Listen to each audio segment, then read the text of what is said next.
جنگی دوست ابو طالب، موسیٰ جنگی دوست کا بیٹا، میرے پیرا میرے میرا شہباز لامکانی، انجیل نورانی، سیدنا شیخ عبد القادر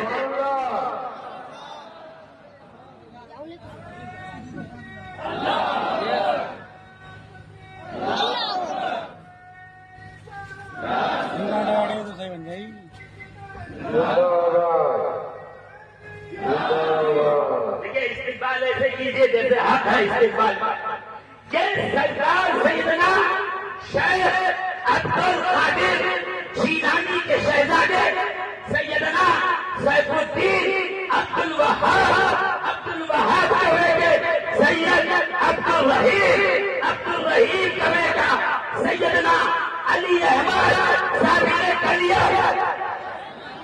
سبحان اللہ سبحان اللہ. پیچھے بیٹھے ہیں ان کی توجہ یہ پیچھے والے بھی بولتے ہیں بھائی سبحان اللہ بولو، پیچھے والے ہاتھ اٹھا کر بولو سبحان اللہ. دیکھو ایک بات بتا دوں، آج کرامن کاتبین بیٹھ کے لکھی اور سبحان اللہ والا جملہ ہوگا اور آپ نے نہیں لکھا تو وہاں کٹ مار دیں گے کہ یہاں بولنا تھا مگر بولا نہیں.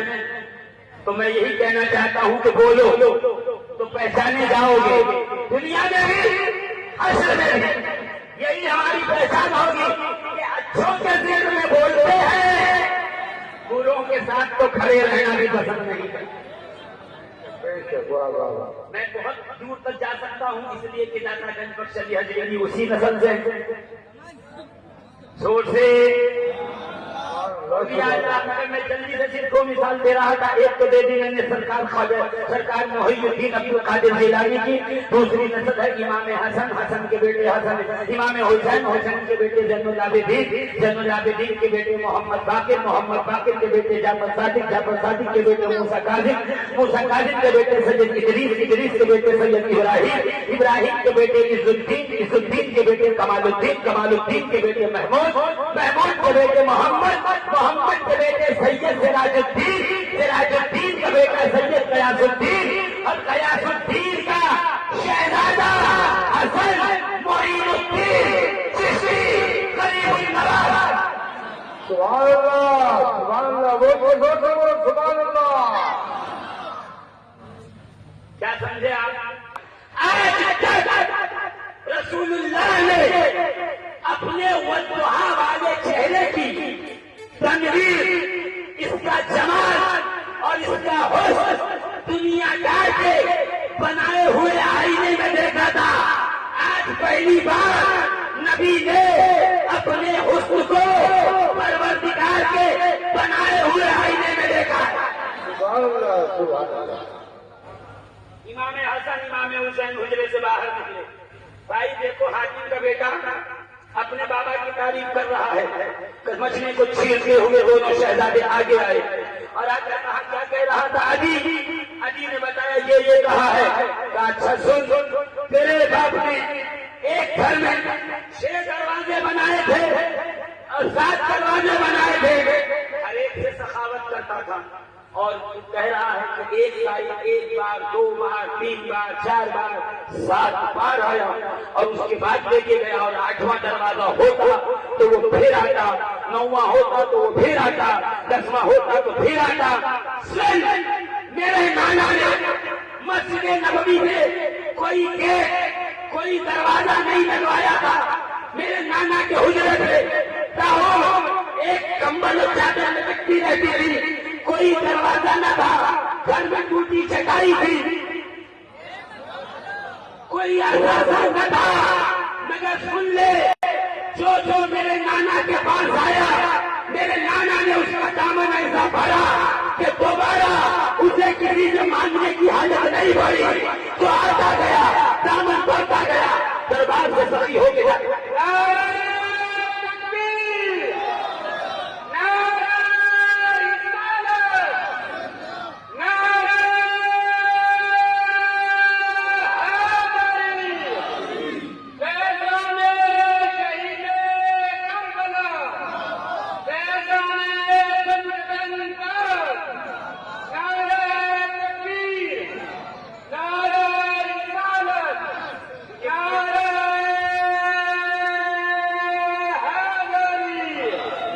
کیونکہ مجھے موضوع پہ آنا ہے، ورنہ دلائل تو بہت ہے نبی کے سخاوت کے، جس کو دیا ایسا غنی کیا پھر کبھی اس کو کسی اور سے مانگنے کی ضرورت۔ ابو بکر آئے صداقت کا تاجدار کیا، عمر آئے عدالت کا تاجدار کیا، عثمان آئے سخاوتوں کا سردار کیا، ارے بلال آئے تھے حبشہ سے، کالا رنگ، موٹے ہو، لالو بھائی، پسینے سے بدبو، مگر رسول نے وہ اعلان کیا کہ جنت کی ہوئی ہمارے بول کو کہتی ہے پروردگار بلال کو ہمارے ہوئے کا ہدایت۔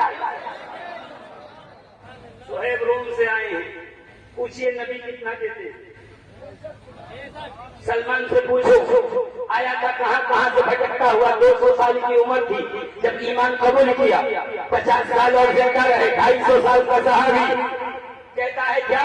سلمان کہتے ہیں واللہ العظیم میرے مالک نے کہا چھوٹنا چاہتا ہے تو 300 کھجور کے درخت دے، اور اس زمین پہ جو زمین تھی بنجر اناج نہیں اگاتی تھی وہ بانجھ ہو گئی کہ اسی زمین پہ 300 کھجور کے درخت 1 مہینے میں چاہیے۔ سرکار سے آ کر کے سلمان نے عرض کی کہ میں ایک شخص سے چھوٹوں گا یا رسول اللہ، میری آزادی کے لیے 300 درخت اس بنجر زمین پہ چاہیے، کبھی تشریف لے جائیے حج عمرے کے لیے، باقی سلمان فارسی میں چاہیے گا، دیکھیے گا وہاں کی ہریالی، وہاں کا پانی نکلنا، نبی کریم کی برکت۔ سرکار نے کہا سلمان وعدہ کر دو، سلمان نے وعدہ کیا، 1 دن گزر گیا، 2 دن گزر گیا، 5 دن گزر گئے، 15 دن گزر گئے، 25 دن گزر گئے، 29 دن ہوئے، یا رسول اللہ 1 دن بچا ہے۔ کھجور کا درخت 12 سال میں بڑا ہوتا ہے، اس کے بعد اس میں پھل لگتے ہیں، سرکار میں آزاد کیسا ہوگا؟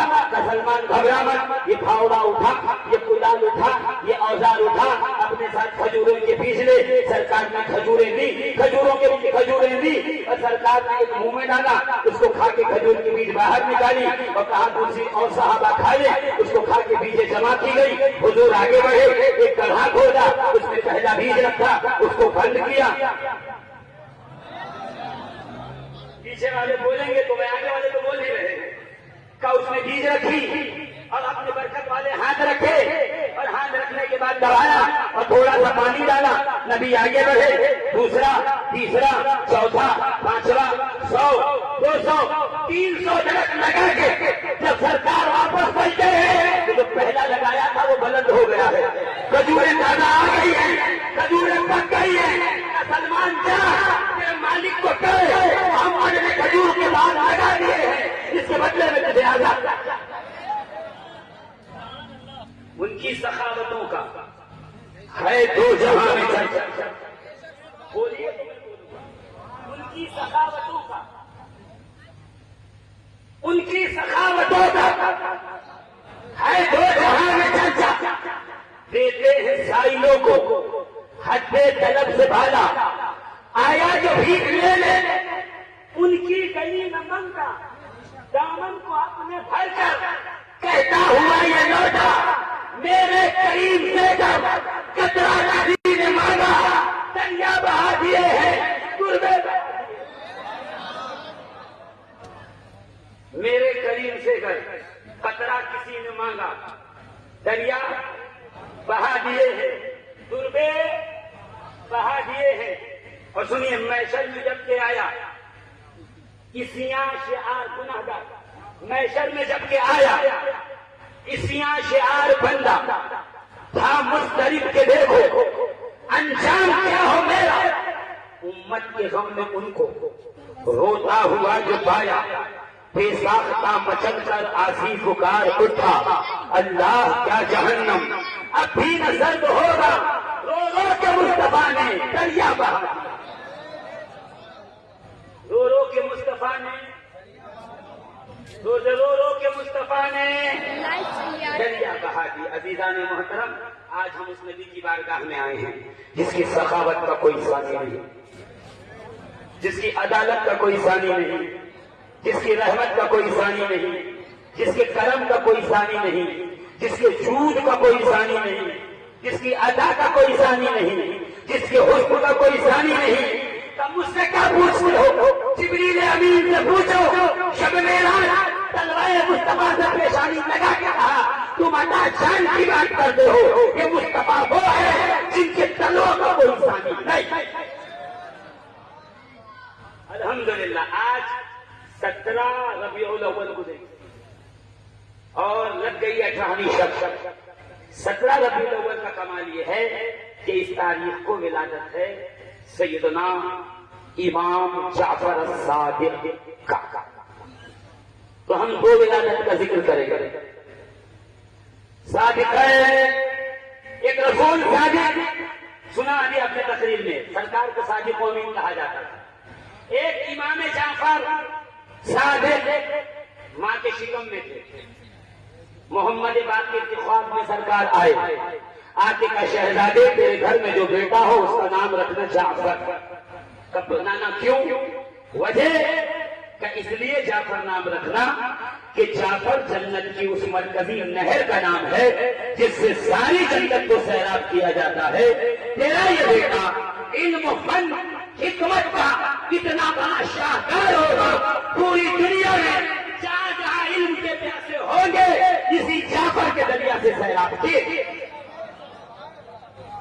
پھر امام جعفر صادق جب دنیا میں آئے تو اپنے نانا کے صفا کے چبوترے پہ ایک یونیورسٹی قائم کی.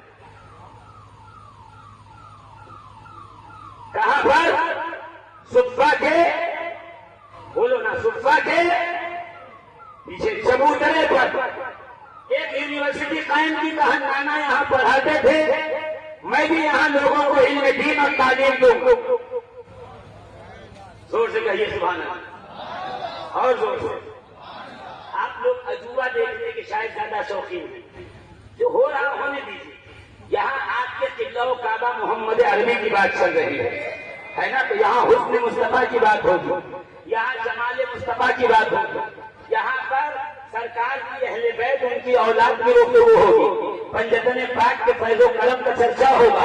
تو توجہ اس طرف رہے، اس لیے کہ وہ محفلیں جن میں اہل بیت کا اور نبی کا اور آل نبی کا ذکر ہوتا ہے وہاں فرشتوں کا نزول ہوتا ہے، وہاں رحمتوں کا نزول ہوتا ہے، وہاں کرم کی برکھا برستی ہے. یہاں وہاں توجہ ہٹنے کے بعد کہیں ایسا نہ ہو کہ آپ سے وہ کرم رہ جائے اور آپ اس سے ونچت رہ جائیں. میں نہیں چاہتا کہ آپ کسی ایک قطرے سے بھی ونچت رہ جائیں. ایک قطرے سے بھی آپ یہاں سے جائیں تو محروم جائیں.